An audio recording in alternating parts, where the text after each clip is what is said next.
হৈ পৰে।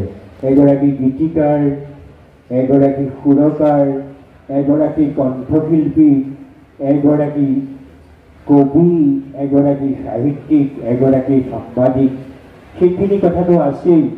কিন্তু ভূপেন হাজৰিকা আছিল কি আমেৰিকাৰ কলম্বিয়া বিশ্ববিদ্যালয়ৰ ডক্টৰেট, অসম সাহিত্য সভাৰ সভাপতি, সংগীত নাটক একাডেমীৰ অধ্যক্ষ। মৰমৰ ছাত্ৰ ছাত্ৰীসকলে দিল্লীৰ সংগীত নাটক একাডেমীৰ কথা জানে, যি একাডেমীয়ে ইচ্ছা কৰিলে যে আজি ভূপেন হাজৰিকাৰ গীতসমূহ ভূপেন্দ্ৰ সংগীত, যে আজি অসমৰ সত্ৰীয়া নাচ শাস্ত্ৰীয় হয় নে নহয়, এই কথাটো কোনে ক'ব?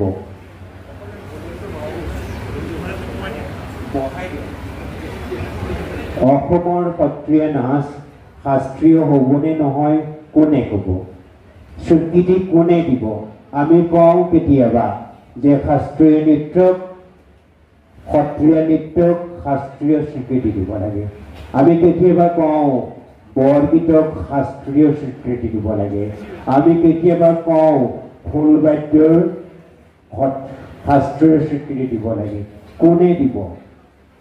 সেই দিয়াৰ অনুষ্ঠানটো হৈছে সংগীত নাটক অকাডেমী। সেই সংগীত নাটক অকাডেমীৰ অধ্যক্ষ পদ অলংকৃত কৰিছিল ডক্টৰ ভূপেন হাজৰিকাই।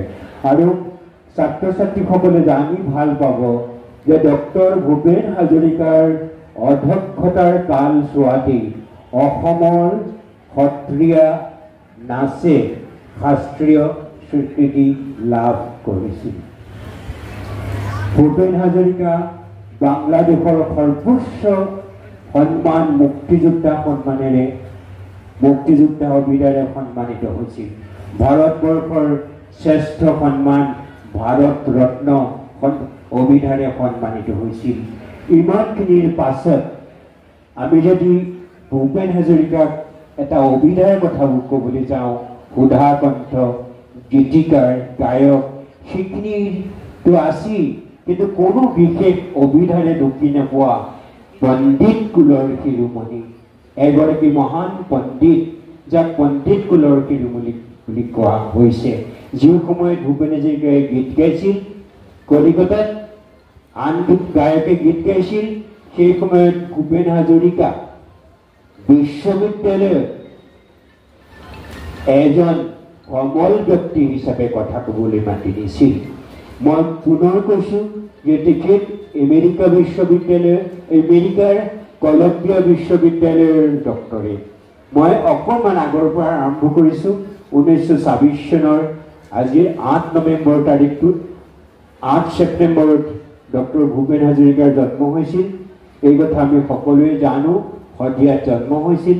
শদিয়াত জন্ম হোৱা ভূপেন হাজৰিকা পিতৃ নীলকান্ত হাজৰিকা, মাতৃ শান্তিপ্ৰিয়া।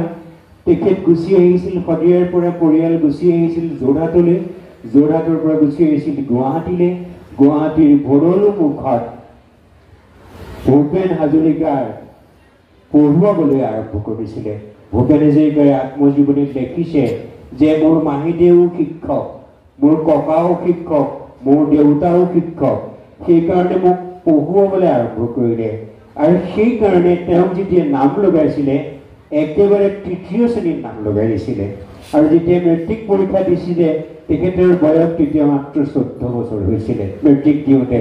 যেই হওক, সেইগৰাকী ভূপেন হাজৰিকাৰ পিতৃ নীলকান্তই যেতিয়া ওকালতি পাছ কৰিলে, মই আকৌ কৈছোঁ পিতৃ নীলকান্ত হাজৰিকা নাজিৰাৰ বাসিন্দা, নাজিৰাৰ বংশীধৰ হাজৰিকাৰ পুত্ৰ। সেই বংশীধৰ হাজৰিকা পুত্ৰ নীলকান্ত হাজৰিকা কটন কলেজত পঢ়িবলৈ আহিছিল।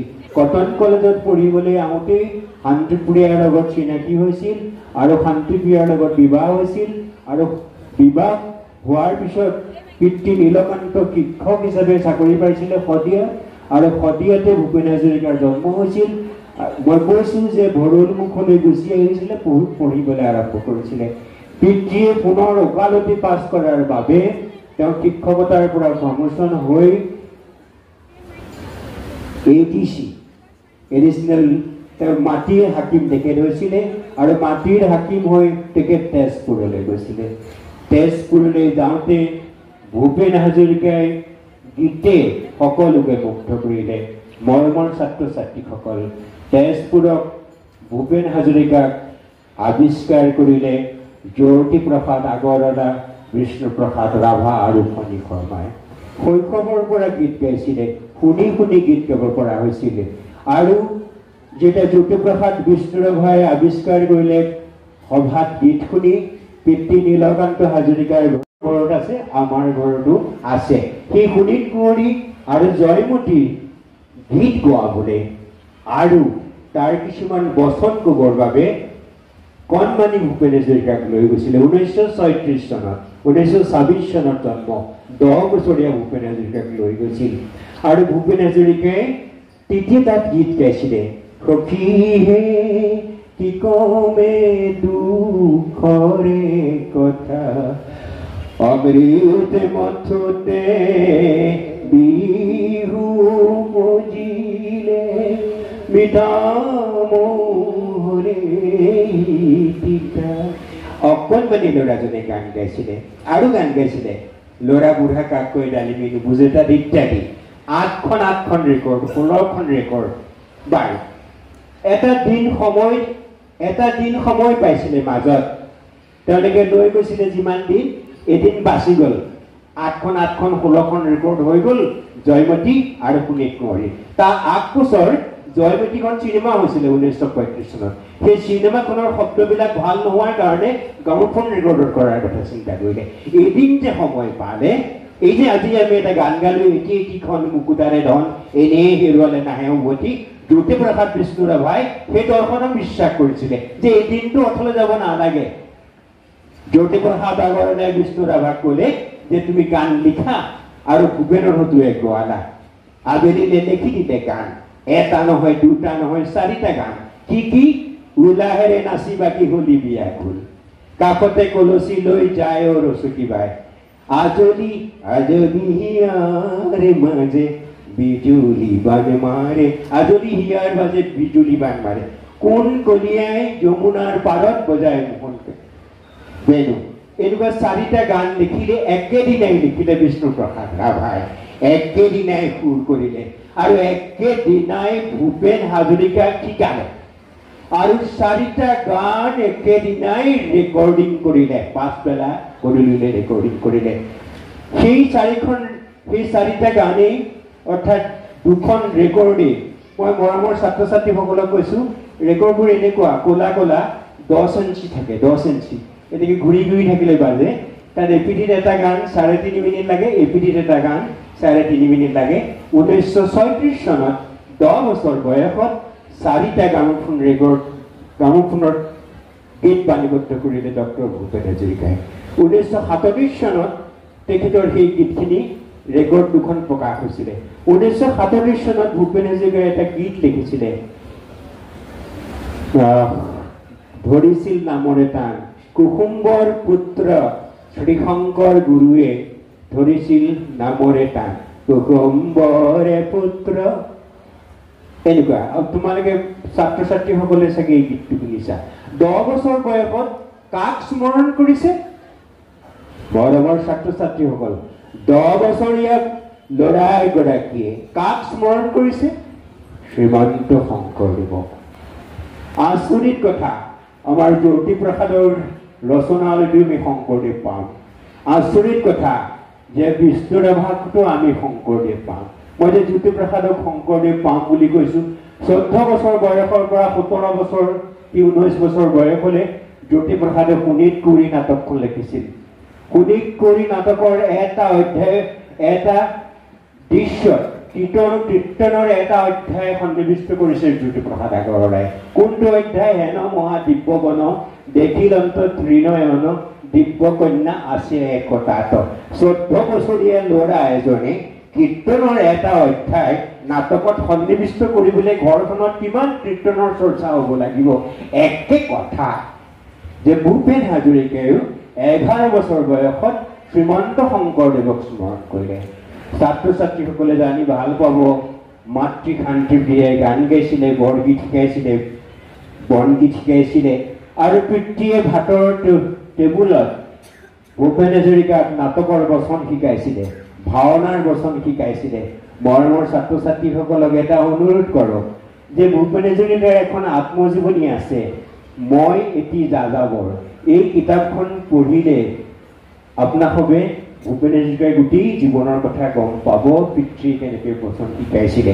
যেই হওক, এই জ্যোতিপ্ৰসাদ আগৰৱালা আৰু বিষ্ণুপ্ৰসাদ ৰাভাৰ পৰা জীৱনৰ গতি লাভ কৰিলে ভূপেন হাজৰিকাই।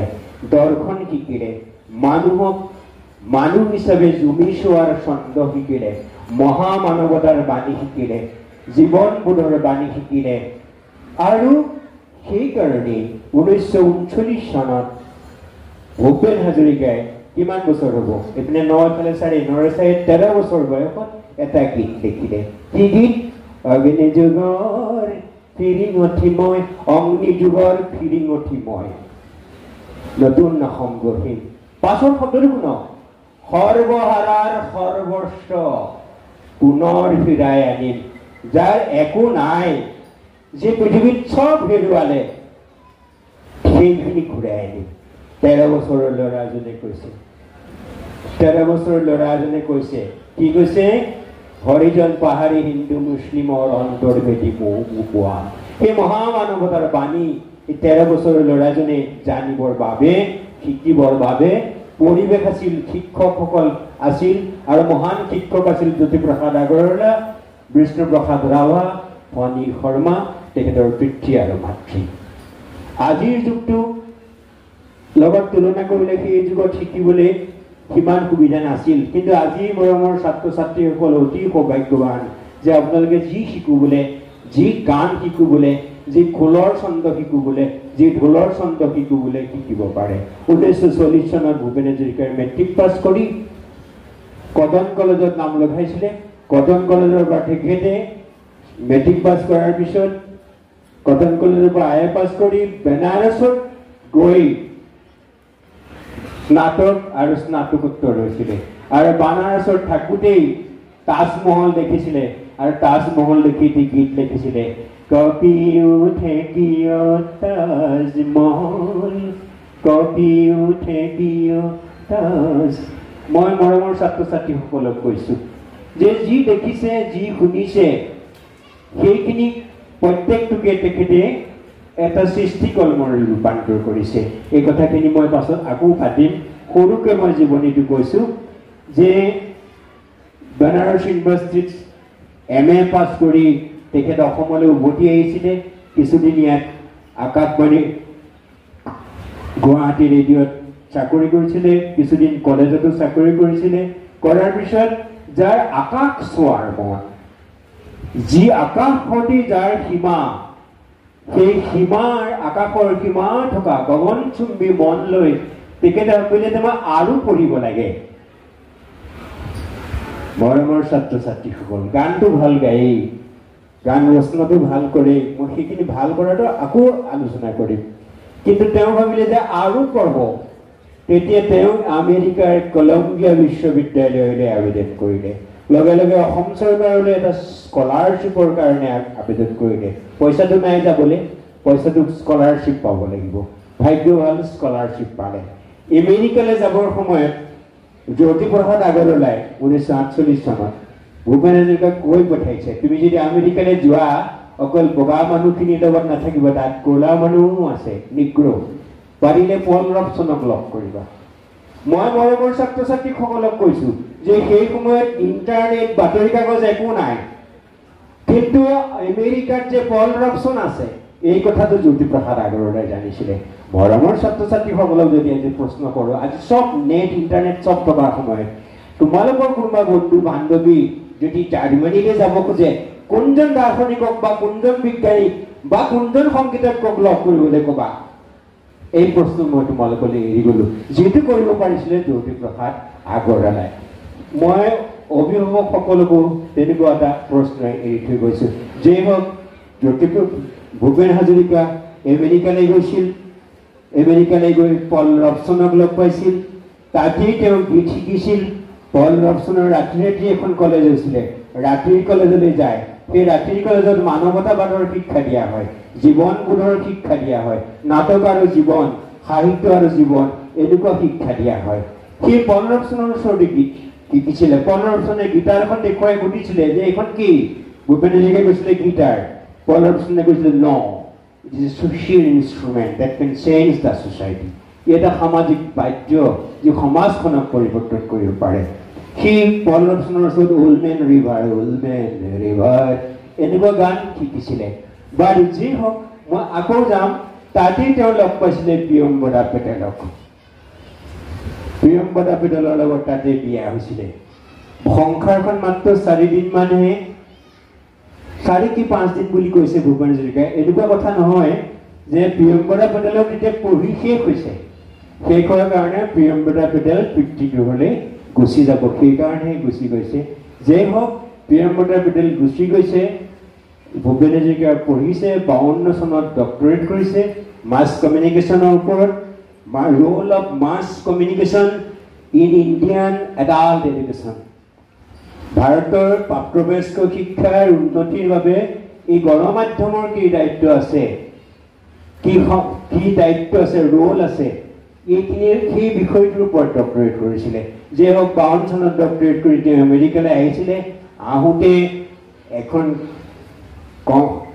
গীটাৰ কান্ধত লৈ আহিছিলে। আহোঁতে তেওঁ কিন্তু তেওঁ শহুৰেকৰ ঘৰতে গৈছিলে, পেটেলৰ ঘৰতে গৈছিলে, আফ্ৰিকালৈ, কাইৰোলৈ, নীল নদীৰ পাৰলৈ। তাতে এটা গীত লিখিছিলে। গীতটো কি? অতীতৰ বুৰঞ্জী লিখকে লিখিছিল ৰজা মহাৰজাৰ গান, আজিৰ বুৰঞ্জী লিখকে লিখিছে মানুহৰ মুকুতিৰ গান। অতীতৰ লিখকে ৰজা মহাৰজাৰ কথা লিখিছে, আজিৰ লিখকে মানুহৰ মুক্তিৰ কথা লিখিছে গানত। 1952 চনত হিচাপ কৰা, বয়স কিমান হৈছে তেতিয়া? 26 চনত জন্ম। ইয়াত ল'ৰা ছোৱালীবিলাক বৰ চোকা, ফটককে বয়সটো উলিয়াব পাৰিব। 26ৰ পৰা 52লৈ কিমান বছৰ? কিমান? 26 নে? ঠিকে আছে। 26 4 বছৰ, 25 50, ঠিক আছে। 25 বছৰ, 26 বছৰ বয়স হৈছিলে। 26 বছৰ বয়সত সেই গীতটো লিখিছিলে। বাৰু ঘূৰি আহিছিলে, আহি মুম্বাই পাইছিলে। মুম্বাইত ৰৈ আছিলে প্ৰিয়ম্বদা পেটেল আৰু তেওঁৰ পুত্ৰ তেজ পুণ্যাং। তাৰপিছতে অসমলৈ আহিছিলে। অসমলৈ অহাৰ পিছত তেতিয়া গীতৰ ওপৰত গীত লিখিছিলে, ভাৰতৰ গণনাট্য সংঘৰ লগত জড়িত হৈছিলে। এই যে গীতবিলাক আমি শুনো, এদোলা এদোলা এদোলা বৰ বৰ মানুহৰ দোলা, এই গীতখিনি তেতিয়াৰ সময়ত কিবা কৈছে পঢ়িছে। আন্ধাৰ কাটিৰ নিশাতে ৰ'দ পুৱাবৰ হ'লে মাতিবা নোকাক, এনেকুৱা যিখিনি গীত সেই সময়ত লিখিছে। নতুন নতুন নিশা আহিল, নতুন নিশা, এই গীতখিনি লিখিছে। আৰু এই গণনাট্যৰ লগত এই গীতখিনি গাই ফুৰিছিলে। এই গীতখিনি শুনি তেতিয়াৰ অসমৰ শ্ৰোতাই দেখিলে যে আগৰ গানৰ লগত এই গানৰ কোনো মিল নাই। সেই সময়তে এটা গান লিখিছে, ভাং কিল ভাং ভাং ভাং ভাঙোতা কিল ভাং, তোৰ গাম ভৰা নেমথা পিঠি তপত ৰ'দত যায় ফাটি, তই নিজ হাতে গঢ় দিয়া আলিটিয়ে যুগৰ সভ্যতাই আগবাঢ়ে তথাপিও তোৰ নাই গুণ গাওঁতা। এইখিনি তেনেকুৱা ধৰণৰ গান লিখিছিলে। আৰু এই গানবোৰ শুনি ভূপেন হাজৰিকা খুব জনপ্ৰিয় হৈ পৰিছিলে মানুহৰ মাজত। যে নতুন ধৰণৰ গান এটা আহিলে, যেনেকে এতিয়া জুবিন গাৰ্গৰ গান শুনিলে এটা নতুন ধাৰা এটা আহিছিলে, তেতিয়াৰ কাৰণে এই ধাৰাটো নতুন আছিলে আৰু জনপ্ৰিয় হৈ পৰিছিলে। এই জনপ্ৰিয় হৈ পৰাৰ কাৰণে কি হয়, ইংৰাজীত এটা কথা আছে, পপুলাৰিটি ব্ৰিড কণ্টেম্প, জনপ্ৰিয়তাই ঘৃণাৰ জন্ম দিয়ে। এছামে ভূপেন হাজৰিকা ৰটনা ৰচী বুলি ধৰিলে যে ভূপেন হাজৰিকা এনেকুৱা, ভূপেন হাজৰিকা আমুখে তেওঁ গানত সাম্যবাদৰ গুণ। তেওঁ যে গান গাবলৈ গৈছে, এই যে বিহুতলীত, লতাশিল বিহুতলীত, লৈতাত গদুঙাই ওলাল শিহু, আজি বোলে ৰঙালী বিহু বিহু, সেই গানটোত কোনোবাই ক'লে যে এইটো চৰকাৰৰ বিৰোধী গীত, এই মঞ্চলৈ উঠিবৰ সময়তে গানটো বন্ধ কৰি দিলে, নালাগে তোমাৰ গান গাব। যেই হওক ভূপেন হাজৰিকাৰ গান কিন্তু লিখিয়েই গ'ল। সেই হেঙাৰবিলাকে তেখেতক ৰুধিব নোৱাৰিলে। পাছৰ কালত তেখেতে কৈছে, অহা যোৱাৰ বাটত কতনো হেঙাৰ, হেঙাৰী কৰে মোক মিঠা উপকাৰ, হেঙাৰী কৰে মোক মিঠা উপকাৰ। ঢেৰ হেঙাৰ আহিছিলে, এইটোৱেই নহয়, সমালোচনা কৰিছে তেখেতক। তেখেতে সমালোচনাক ধনাত্মক দৃষ্টিৰে লৈছে। সমালোচনাৰ অগণিৰে পুৰি মোকো কৰা উন্নত, তোমালোকে মোক যিমান সমালোচনা কৰিবা মই সিমানেই উন্নত হ'ম। বাৰু এই ভূপেন হাজৰিকা যে আহিছিলে আমেৰিকাৰ পৰা আহোঁতে আটলান্টিক সাগৰত এটা গীত লিখিছিলে। সেই গীতটো আছিলে সাগৰ সংগমত কতনো সাঁতুৰিলো। সেই সাগৰ সংগমত কতনো সাঁতুৰিলো, সেই গীতটোৰ মাজতে এটা শাৰী আছে, ধ্বংসৰ আঘাতত পিছে আজি সংঘাত। কৈছে সংঘাতে আনে মোৰ প্ৰশান্ত পাৰৰে প্ৰগতিৰ নতুন দিগন্ত। সংঘাত যদি হ'ব পাৰে, সংঘাতেও কিন্তু প্ৰগতিৰ নতুন দিগন্ত আনিব পাৰে। মৰমৰ ছাত্ৰ ছাত্ৰীসকল, ভূপেন হাজৰিকাক চাকৰি নিদিয়া হ'ল কোনে? সেই সময়ত ডক্টৰেটেই নাই, তাকো কলম্বিয়া বিশ্ববিদ্যালয়ত ডক্টৰেট। হিচাপ মতে তেখেত ডক্টৰেট কৰিবলৈ যাওঁতে কৈছিলে যে তোমালে DPI চাকৰিটো, তাৰমানে ডাইৰেক্টৰ অফ হায়াৰ এডুকেশ্যনৰ চাকৰিটো তোমালে থৈ দিছোঁ। কিন্তু এই যে গান শুনিলে তাৰপিছতে ক'লে নহ'ব। মই ক'ৰ পৰা কৈছোঁ এই কথাবোৰ মই ইয়াৰ পৰা কৈ আছোঁ। তেখেতৰ অৱস্থা নাইকিয়া হৈছে, অনেক কুৎসা ৰচনা কৰিছে। যেই হওক 1954 চনত তেখেতক গুৱাহাটী বিশ্ববিদ্যালয়ত এটা অধ্যাপকৰ পদত যোগদান কৰিবলৈ সুযোগ পালে। গুৱাহাটী বিশ্ববিদ্যালয়ত যোগদান কৰাৰ পিছতে এই 2 বছৰ যিমানখিনি কুকৰ্থনা খাইছিলে, এই গোটেই কথাখিনিৰে এখন নাটক লিখিলে। মৰমৰ ছাত্ৰ ছাত্ৰীসকল, জীৱনলৈ অহা সংঘাতখিনি এটা সৃষ্টিশীল কৰ্মলৈ ৰূপান্তৰ কৰিলে। সেই সৃষ্টিশীল কৰ্মলৈ ৰূপান্তৰ কৰিলে এখন নাটক লিখিলে। নাটকখনৰ নাম এৰা বাটৰ সুৰ। আৰু নাটকৰ শেষত, নাটকখনৰ শেষ দৃশ্যত নায়কে অসম এৰি গুচি গৈছে। তাৰমানে মই এই অসমত নাথাকো, তহঁতে মোক ইমান কৰিছ, আমুক কৰিছ, তামুক কৰিছ, মই নাথাকো অসমত, গুচি যাম। তথাপি কৈছে, অসমৰ মাটিয়ে মোক ভুল নুবুজেতো, মই তোমালোককহে এৰিছো, মানুহবিলাককহে বেয়া পাইছো, কিন্তু মই দেশখনক খুব ভাল পাওঁ, অসমৰ মাটিয়ে মোক ভুল নুবুজেতো। সেই বুলি কৈ এটা গান তাত সন্নিৱিষ্ট কৰিছে। কোনটো গান? জোনা কৰে ৰাতি অসমীয়াৰে মাটি, জিলিকি জিলিকি সৰে, এইখন নেহ মোৰ নিচেই আপোন, এই দেশখন নিচেই আপোন বুলি কৈছে। তৰাই ধেমালি কৰে আমাৰ গাঁৱৰ বুৱতী সুতি ইত্যাদি। যে মই মৰমৰ ছাত্ৰ ছাত্ৰীসকলক কৈছোঁ, আজি ভূপেন হাজৰিকাৰ জন্মোৎসৱ পাতিবলৈ লৈছোঁ, জন্ম 100 পাতিবলৈ লৈছোঁ। জন্ম 100 অসমত কেইগৰাকীমান বৰেণ্য পণ্ডিতৰহে পাইছিলে। কোনে কোনে পাইছিলে?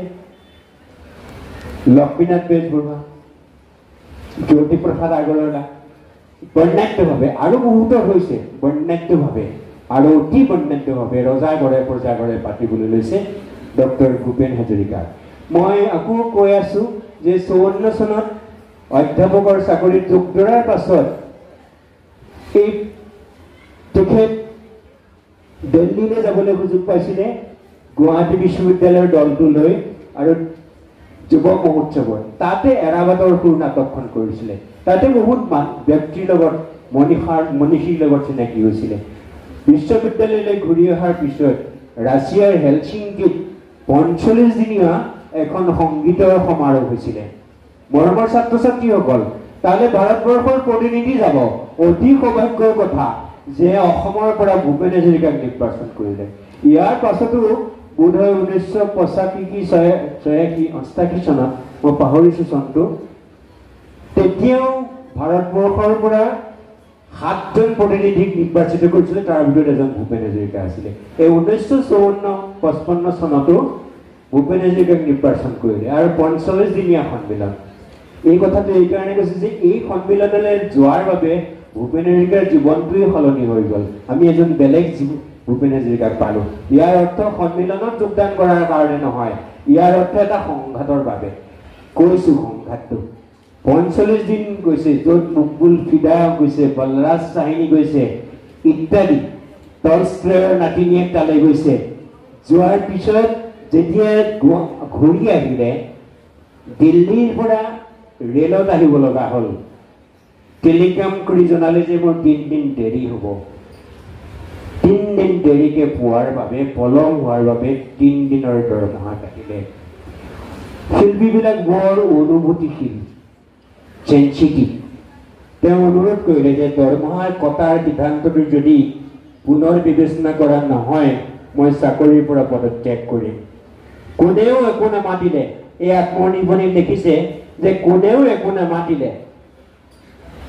আত্মঅভিমানী স্ব-অভিমানী শিল্পী সত্তা ভূপেন হাজৰিকাই গুৱাহাটী বিশ্ববিদ্যালয়ৰ অধ্যাপকৰ পদৰ পৰা পদত্যাগ কৰিলে গুচি যাব কলিকতালৈ হাতত আছিল মাত্ৰ 13 টকা সেই সময়ত ফণী শৰ্মাৰ ওচৰলৈ আহিছে আহি কৈছে তুমি বোলে গুচি যাবা কলিকতালৈ বোলে হয় মই বোলে চিনেমা কৰিবলৈ লৈছো পুৱতি নিশাৰ সপোন কি হ'ব এতিয়া পুৱতি নিশাৰ সপোন নাই পিয়লি ফুকন পুৱতি নিশাৰ সপোন নহয় পিয়লি ফুকন ক'লে ভালেই হ'ব মই কলিকতাত থাকিম ফণী শৰ্মাই জেপৰ পৰা এখন কাগজ উলিয়াইছে এগ্ৰিমেণ্ট দলিল সহি কৰিছে কৰাইছে যে সংগীত পৰিচালক হ'ব লাগিব 100 টকা আগধন দিছে সেই 100 টকা পালে অসিত খেন আহিছে অসিত খেনে কৰিও কোমল নামৰ এখন চিনেমা কৰিব 1200 টকা ধন দিলে সেই টকাখিনিকে লৈ ভূপেন হাজৰিকা কলিকতালৈ গুচি গ'ল কলিকতাত যেতিয়া ভূপেন হাজৰিকা গ'ল তেতিয়া তেওঁলে চিনেমাৰ ওপৰত চিনেমা আহিবলৈ ধৰিলে মই চমুৱাই কৈছো কথাবোৰ চিনেমাৰ ওপৰত চিনেমা আহিবলৈ ধৰিলে আৰু তাত দেখিছে বহুতে লিখিছে মিণ্টু মুখাৰ্জী বোধহয় তেখেতে লিখিছে যে কলিকতাৰ ব্যক্তিসকলে ক'বলৈ ধৰিলে যে এজন পণ্ডিত ব্যক্তি আহিছে এজন স্কলাৰ মিউজিচিয়ান আহিছে এজন সংগীতজ্ঞ এজন স্কলাৰ হোৱাটো বহুত ডাঙৰ কথা মিউজিচিয়ান বহুত আছে তেখেতসকলক সন্মান জনাই গৈছো কিন্তু ভূপেন হাজৰিকাৰ স্কলাৰ পণ্ডিত আৰু এজন পণ্ডিত মিউজিক ডাইৰেক্টৰ কলিকতালৈ আহিছে আৰু তেতিয়া কলিকতাত যিটো গানৰ ধাৰা আছিলে এই মিণ্টু মুখাৰ্জী তেখেতৰ সহ মিণ্টু মুখাৰ্জী নহ'ব পাৰে দেই মিণ্টু কি আছিলে মই মিণ্টু বুলি কৈছো নামটো তেখেতে লিখিছে যোৱাবাৰ সাতখৰিত প্ৰবন্ধটো আছে আগতেই পঢ়িলে পাব যে ভূপেন হাজৰিকাই অসমৰ সংগীতৰ ধাৰাটো সলোৱাই নহয় বংগদেশৰ যিটো সংগীতৰ ধাৰা সেই ধাৰাটো সলাই পেলালে HMVত ৰেকৰ্ড হৈছিলে শ্যামল মিত্ৰৰ আপোনালোকে নাম শুনিব পাৰে নৱ নৱ বহাগীয়া হে অসমীয়াত গোৱা সেই শ্যামল মিত্ৰ সৰু ল'ৰাজনে গান গায় HMVৰ ডাইৰেক্টৰ মেনেজাৰে লৈ আহি ভূপেনক কৈছে এই ল'ৰাটোৱে বৰ ভাল গান গায় কি এনেকুৱা ধৰণৰ গান গায় আপুনি এটা আপোনাৰ মতে গান দিয়ক তেতিয়া শ্যামল মিত্ৰক যি গান দিছিলে সেই গানে খুব অভিলেখ সংখ্যক গানখন ৰেকৰ্ড বিক্ৰী হৈছিলে আজিকালি যেনেকৈ কেছেট বিক্ৰী এটা সময়ত কেছেট বিক্ৰী হৈছিলে CD বিক্ৰী হৈছিলে আজিকালি যেনেকৈ ইউটিউবৰ ভিউৱাৰ্ছ বাঢ়ে সেই সময়ত ইউটিউবৰ ভিউৱাৰ্ছ নহয় এখন ৰেকৰ্ড কিমান বিক্ৰী হয় যি হওক সেই এটা ধাৰা সলনি কৰিছিলে আৰু ভূপেন হাজৰিকাই গীত গাই খাম বুলি ভবা নাছিলে তেওঁ গীত বেচিম বুলি ভবা নাছিলে গীত গাই টকা উপাৰ্জন কৰিম বুলি ভবা নাছিলে তেনে টকা ক'ৰ পৰা উপাৰ্জন কৰিব তেখেতে চিনেমা নিৰ্মাণ কৰি টকা উপাৰ্জন কৰিব চিনেমাত সংগীত পৰিচালনা কৰি ধন উপাৰ্জন কৰিব 35খন অসমীয়া চিনেমাত তেখেতে সংগীত পৰিচালনা কৰিছে নিজে বোলছবি নিৰ্মাণ কৰিছে কিয় দৰমিয়া ৰুদালি গজগবিনী ইত্যাদি ছবিত সংগীত পৰিচালনা কৰিছে ৰুদালিৰ কথা অকণমান আগত বাইদেৱে কৈ থৈ গৈছে দিল হুম হুম কৰে এই গীতটোৱে গোটেই ভাৰতবৰ্ষৰ চুকে কোণে খলকনি লগাইছিলে যেনি তেনি দিল হুম হুম কৰে যে গজগবিনী যিখন বোলছবি এখন মকবুল ফিদা তেখেত এজন বিখ্যাত চিত্ৰশিল্পী বহুত মহান শিল্পশিল্পী এই মকবুল ফিদা হুছেইনৰ ছবি তাত ভূপেন হাজৰিকাই সংগীত কৰিছিলে মই এইখিনিৰ কথা লাহে লাহে ক'ম বুলি ভাবি আছো যে হওক ভূপেন হাজৰিকাই নিজে চিনেমা কৰি সংগীত কৰি আৰু সংগীত পৰিচালনা কৰি নিজৰ উপাৰ্জনৰ কথা চিন্তা কৰিছিলে, কিন্তু গীত গাব লগা হ'ল পিছত। তেখেতে প্ৰথম চিনেমা কৰিলে, এই যে মই এৰাবাটৰ সুৰৰ কথা কৈছিলো, অসমৰ মানুহে ভুল নুবুজেতো, এই এৰাবাটৰ সুৰখন 1956 চনত তেখেতে চিনেমা কৰিছে। তাতে প্ৰিয়ম্বদা হাজৰিকাই সাগৰ সংগমৰ গীতটোত নাচিছিলে। যে হওক, তাৰপিছত মাহুত বন্ধুৰে এই গোৱালপৰীয়া লোকগীতক এটা সময়ত দেশী গীত বুলিছিলে। মৰমৰ ছাত্ৰ ছাত্ৰীসকল, এই যে গোৱালপৰীয়া লোকগীত বুলি কওঁ, এই নামটো কোনে দিয়া? এই নামটো ভূপেন হাজৰিকাই দিয়া। তেওঁ প্ৰকৃতিশ চন্দ্ৰ বৰুৱাৰ ঘৰলৈ আহিছিল ভূপেন হাজৰিকা, প্ৰমথেশ বৰুৱালৈ আহিছিলে। প্ৰমথেশ বৰুৱাক আমি চবেই জানো দেৱদাস চিনেমাৰ কাৰণে বিখ্যাত। প্ৰমথেশ বৰুৱাই প্ৰকৃতিশ চন্দ্ৰ বৰুৱাৰ ঘৰলৈ ভূপেন হাজৰিকাক লৈ আহিছিলে। আহোঁতে জীয়েকে প্ৰতিমা বৰুৱাই গীত গাই শুনাইছিলে। এই যে হাতীমাৰৰ গীত, মাক চাৰিলুং বাপক চাৰিলুং ভাবেৰ বাৰী, গোৱালপাৰা চাৰি আহিলুং সখী অল্প বয়সেৰ নাৰী। এই গীতখিনি যেতিয়া ভূপেন হাজৰিকাই শুনিছিল, আমিতো বহুত গীত শুনিছো, আমিতো একোৱেই নাভাবো, কিন্তু ভূপেন হাজৰিকাই যেতিয়া শুনিছিল যে এইখিনিতো সাংঘাতিক ঐশ্বৰ্য অসমৰ, এইখিনিতো সংস্কৃতিৰ এটা অংগ, কি গান বোলে? ক'লে যে দেশী গান। দেশী গান নহয়, এইখিনি কি গীত? গোৱালপাৰীয়া লোকগীত। এই গোৱালপাৰীয়া লোকগীত নামটো ভূপেন হাজৰিকাই দিলে আৰু তাৰ ভিত্তিতে এখন চিনেমা কৰিলে। চিনেমাখনৰ নাম মাহুত বন্ধুৰে। সেইখনে ৰাষ্ট্ৰপতিৰ পুৰস্কাৰ পাইছিলে। জৱাহৰলাল নেহৰুৱে তেখেতক বঁটা দিছিলে 1957 চনত। তেখেতে পাছত আৰু বহুত বোলছবি কৰিছে, বহুত চিনেমাত সংগীত কৰিছে। আহি আছে ভূপেন হাজৰিকাই কিবা সমস্যা? গীত ৰচনা কৰিছে, পুনৰ জনপ্ৰিয় হৈছে। দেশক ভাল পোৱা, মানুহক ভাল পোৱা, জাতিক ভাল পোৱা, মানৱতাৰ বোধ, দেশপ্ৰেমেৰ উদ্বুদ্ধ হৈ গীত ৰচনা কৰিছে। আৰু সেই গীতখিনি ইমান বেছি জনপ্ৰিয় হৈছিলে, 1952-53 চনত যেনেকৈ তেখেতক আক্ৰমণ কৰিছিলে, কলিকতালৈ গুচি যোৱাৰ পিছতো 1967-68 চনত আকৌ অসমৰ এখন বাতৰি কাকতত তেখেতৰ পৰা আক্ৰমণ হ'ল, বহুত আক্ৰমণ হ'ল। সেই আক্ৰমণৰ গোটেই কথাখিনি আপোনালোকে ইয়াত পঢ়িবলৈ পাব। সেই সময়ত ভূপেন হাজৰিকাই গীত ৰচনা কৰিছে, দেশক ভাল পোৱাৰ গীত। আমি অসমীয়া নহওঁ দুখীয়া বুলি সান্তনা লভিলে নহ'ব। এই গীতটোৰ প্ৰস্তাৱনাত এনে গীত বহুত কম আছে যি গীতত ৰেফাৰেঞ্চ দিছে। আমি যেনেকৈ কেতিয়াবা প্ৰবন্ধ লিখোঁতে যে আমুকে কৈছে, ডাক্তৰ নাৰায়ণ শৰ্মাই কৈছে বুলি যে এটা প্ৰবন্ধ লিখো, গীতত এনেকে উদ্ধকমাৰ মাজত গীতত এনেকে ৰেফাৰেঞ্চ দিয়া, উদ্ধতি দিয়া বৰ কম দেখা যায়। ভূপেন হাজৰিকাই গীতত কেনেকে উদ্ধতি দিছে চাওক। মই আগতেই কৈছো যে নতুন এটা ট্ৰেণ্ড আনিলে, এটা শৈলী আনিলে।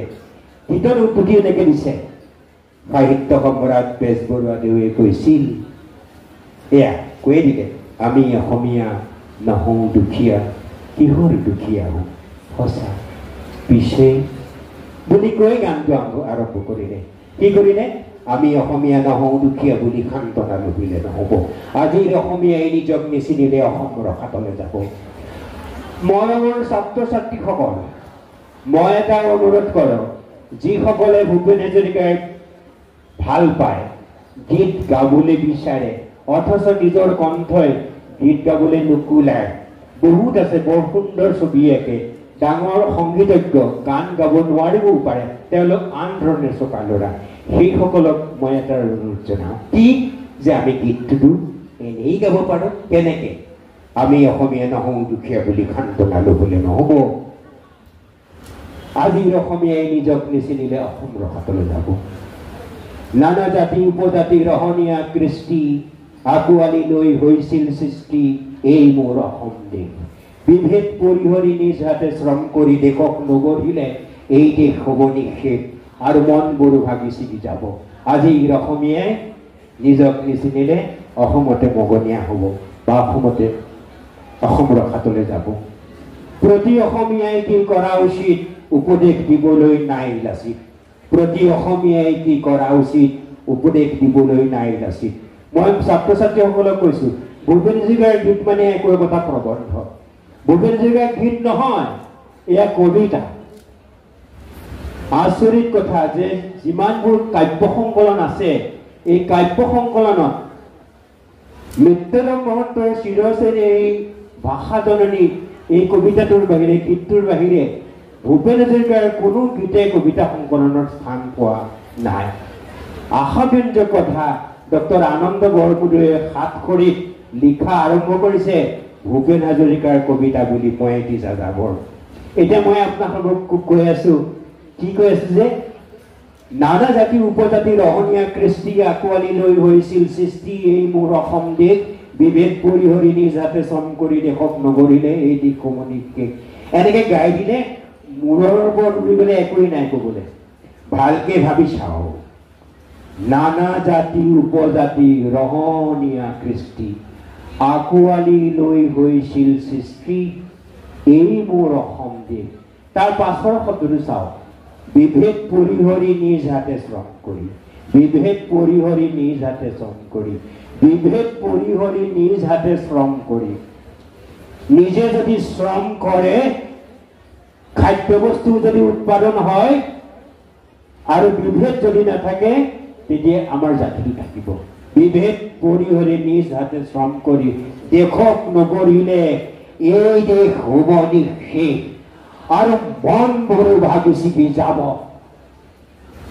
এইটো শ্লোগান নে গান নে কবিতা নে ভৱিষ্যতবাণী সেইকাৰণে আজি জন্ম শতবৰ্ষ পাতিছো প্ৰতি অসমীয়াই কি কৰা উচিত উপদেশ দিবলৈ নাই লাচিত ডাঙৰ নহয় দেশতকৈ মোৰ দুৰ্বল চিটিয়া মোমাইবোৰ বোলা হেং ডাং ধাৰি লাচিত নাথাকিলেও আগুৱাই যাবই লাগিব নহলে অসমীয়াই অসমৰ মাটিতে নিজেই ভগনীয়া হ'ব আনৰে লগতে অসমীয়া অসমতে যদিহে নেবাচে বাৰু ক'ত নবাচিব মোৰ আইক ভাল পাওঁ বুলিলে জানো আনৰ আইক ঘিণ কৰাটো বুজাব প্ৰতি অসমীয়া আমি ভাল ভাৰতীয় আৰু দূৰণিৰ পৰা হিৰুইতৰ পাৰৰে মাটিক মাতৃ বোলা প্ৰতি অসমীয়া হ'ল নতুন প্ৰতি ভাৰতীয় হ'ল নতুন ৰূপৰ অসমীয়া আমি এইভাবে থাকিলেই হ'ব নহলে আমাৰ ৰাজহাৰ নাই বুলি বিশ্বই বৰকে হাঁহিব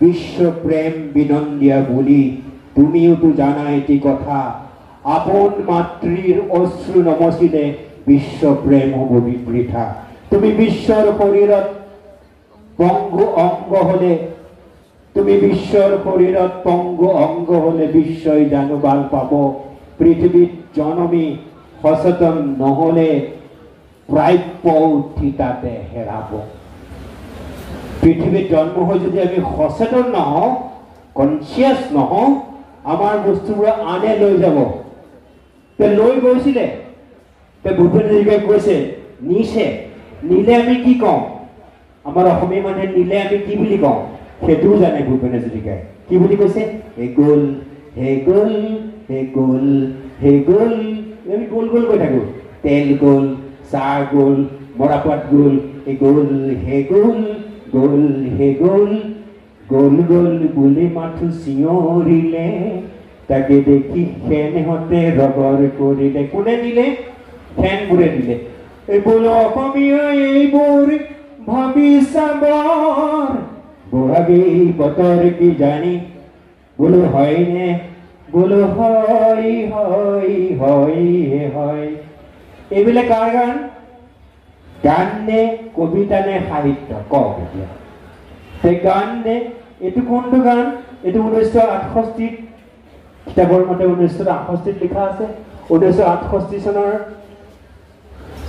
4 এপ্ৰিলত এইটো লিখা আছে কোনোবা কিতাপৰ 1972 বুলিও আছে বৰ দৈছিলানে সৰু দৈছিলানে অসমৰ আকাশত বৰ বৰছিলা এই গানটো মই এই কাৰণে কৈছো যে এইটো যদি আপোনালোকে অকল এই গানটোকে লয় এটা প্ৰবন্ধ হ'ব তিল দিল কত তিল তিল পিঠা নাই কুঁহিয়াৰ আছে তাত পেৰুতাহে নাই অসমী আইৰে বৰকুটা এলাহৰ গুণে খাইছে এটি ধোদৰ আলি গঢ়ি অসমৰ বনুৱাই ৰং চাইছে আৰু কি কৈছে গ'ল হে গ'ল গ'ল হে গ'ল কোনে নিলে ফেনে নিলে আৰু কোনোবা কোনোবা অসমলৈ আহিছিলে দিল্লীত থকা কোনোবা তাৰ অসমলৈ আগতে আহিছিলে আহি হিল্লোল ভঙা দি মন দিছিলে আৰু নানা জাতি উপজাতি একে কৰিছিলে আজি মনটো ভাবিকে নাচায় ভূপেন হাজৰিকাই কৈছে এইবোৰ দেখি শুনি এলাই এঠানি ক'বলৈ মন যায় কপাই ধৰণী নতুন পুৰুষে কিছু কাম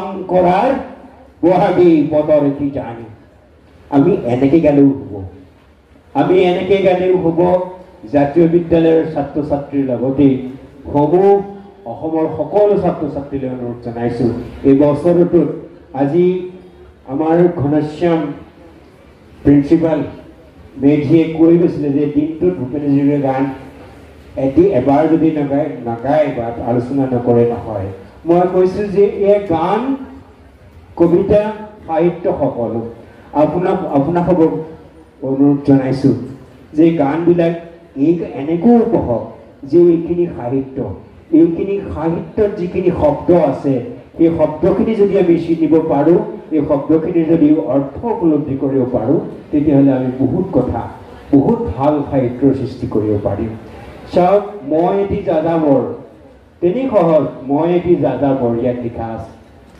ধৰাৰ দিহিঙে দিবাঙে লৰূপ নিবিচাৰি নিচাগৰ ইয়াৰ প্ৰথম শাৰীটো কি আছে মই লুইতৰ পৰা মিছিছিপি হৈ ভলগাৰ ৰূপ চালোঁ সঁচাকৈ ভূপেন হাজৰিকা প্ৰথমতে আমেৰিকালৈ গৈছিলে আমেৰিকাৰ পৰা ঘূৰি আহি ৰাছিয়ালৈ গৈছে মই লুইতৰ পৰা মিছিছিপি হৈ ভলগাৰৰ চালোঁ ইত্যাদি যে আছে তাত ডুচেনবেৰৰ কথা আছে তাত গৰ্কিৰ কথা আছে তাত মাৰ্ক টুৱেইনৰ কথা আছে গতিকে এজন গীতিকাৰে গীতৰ মাজত মাৰ্ক টুৱেইন ডুচেনবেৰ মেক্সিম গৰ্কি এই বিশ্বৰ সাহিত্যিকসকলক সন্নিৱিষ্ট কৰিবলৈ সেই গীতিকাৰ গৰাকীয়ে কিমান অধ্যয়ন কৰিব লাগিব কিমান পঢ়িব লাগিব এক দ্বিতীয় কথাটো যে তেওঁ যেতিয়া গীত ৰচনা কৰিছিল যি দেখে তাকেই গীত লিখে এই যে এটি ক্ষণ মুকুতাৰে ধন এনেই হেৰুৱালে নাহে উভতি মই যে খুব ভাল পাইছোঁ এই গীতটো ইয়াত নচাৰ বাবে মই অনুৰোধ জনাব খোজোঁ যে ভূপেন হাজৰিকাৰ তেনেকুৱা বাণী থকা 10টা গীতৰ শাৰী এই দেৱালসমূহত জাতীয় বিদ্যালয়ৰ দেৱালসমূহত লিখা হওক যেনে তুমি নতুন নাৰী তুমি নতুন পুৰুষ অনাগত দিনৰ জাগ্ৰত পুহুৰী ক'ৰবাত লিখা থাক অহা যোৱাৰ বাটত কতনো হেঙাৰে কৰে মোক মিঠা উপকাৰ যে 10টা এনেকুৱা যদি বাক্য লিখিব পাৰোঁ সমালোচনাৰ অগণিৰে পুৰি মুকু কৰা উন্নত এনেকুৱা 10টা আমি লিখিব পাৰিলে আমি এইটো পতাৰ সাৰ্থক হ'ব আৰু জাতীয় বিদ্যালয়ে যেতিয়া লিখিব মই আশা কৰোঁ গোটেই অসমে ইয়াক অনুসৰণ কৰিব মই আপোনালোকক কৈছোঁ যে 1968 চনত এনেকুৱা ধৰণৰ গীতেৰে জাতীয় চেতনা গীতেৰে মই শেষ কৰি দিয়া নাই ভাষণটো শেষ কৰিম নে নাই ঘড়ীটো চাই দিছোঁ মই এটা নিৰ্দিষ্ট সময়ত যাবগৈ লাগিব মই ইয়াৰ পিছত বি বৰুৱা কলেজত কথা ক'বলৈ যাব লাগিব মই থাকিব নোৱাৰিম মৰমৰ ছাত্ৰ ছাত্ৰীসকল এই কথাটো আপোনালোকে অনুধাৱন কৰক এবাৰ কি যে ইমান ধুনীয়া কথা লিখিছিলে কি লিখিছিলে আমি অসমীয়া নহওঁ দুখীয়া বুলি সান্তনা লভিলে নহ'ব আৰু 200 বছৰ 1000 বছৰ পিছতো অসমীয়াই কথাটো জপব কিন্তু তেতিয়া অসমৰ এচাম মানুহে ভূপেন হাজৰিকাৰ আকৌ কুৎসা ৰচনা কৰিবলৈ আৰম্ভ কৰিলে কিন্তু আদৰ্শ যদি ল'ব খুজিছোঁ তেতিয়াহ'লে ভূপেন হাজৰিকাৰ সেই আদৰ্শৰ ল'ম যে সেই সমালোচনা ভৰ্ৎসনা অপবাদ দুৰ্নাম কিহে ভূপেন হাজৰিকাক তলাব নোৱাৰিলে এনেকুৱা অপবাদো কৰিছিলে যে ভূপেন হাজৰিকাৰ ডক্টৰেটটো হোৱা তেতিয়াৰ দিনত আজিকালিৰ নিচিনা নহয়, কিন্তু কলম্বিয়াৰ পৰা খবৰটো আহিবলৈ বহুত সময় লাগিব, নেট ফোনটো নাই, ভুৱা বুলি কৈ দিয়াৰ লগে লগে ভুৱা হৈ গ'ল গোটেইখন। কিন্তু ভূপেন হাজৰিকা যে সত্যত আছিলে থকাৰ বাবে তেখেতে কোনো পৰৰ কৰা নাছিলে। এগৰাকী সাহসী যুগদ্ৰষ্টা যুগনায়ক আছিলে। চীনা যুদ্ধৰ সময়ত যিখিনি গীত ৰচনা কৰিছিল, সেই গীতৰ ভাষা যদি আপোনালোকে চাই যে কেনেকুৱা দেশপ্ৰেম থাকিব লাগিব, যে ৰণক্লান্ত নহওঁ, নিজে এজন সৈন্য হৈছে আৰু তেওঁ গীত ৰচনা কৰিবৰ কাৰণে নিজে টেবুলৰ ওপৰত বহি গীত ৰচনা কৰা নাই। গীত ৰচনা কৰিবৰ কাৰণে ডিচেম্বৰ মাহৰ ঠাণ্ডাৰ এই চীনা যুদ্ধৰ সময়ত 1962 চনত চীন ভাৰতৰ যুদ্ধ হৈছিলে। মৰমৰ ছাত্ৰ ছাত্ৰীসকল, চীন ভাৰতৰ যুদ্ধ হওঁতে তেজপুৰৰ মানুহ পলাবলৈ আৰম্ভ কৰিছিলে, অসমখন চীনে ল'ব খুজিছিলে।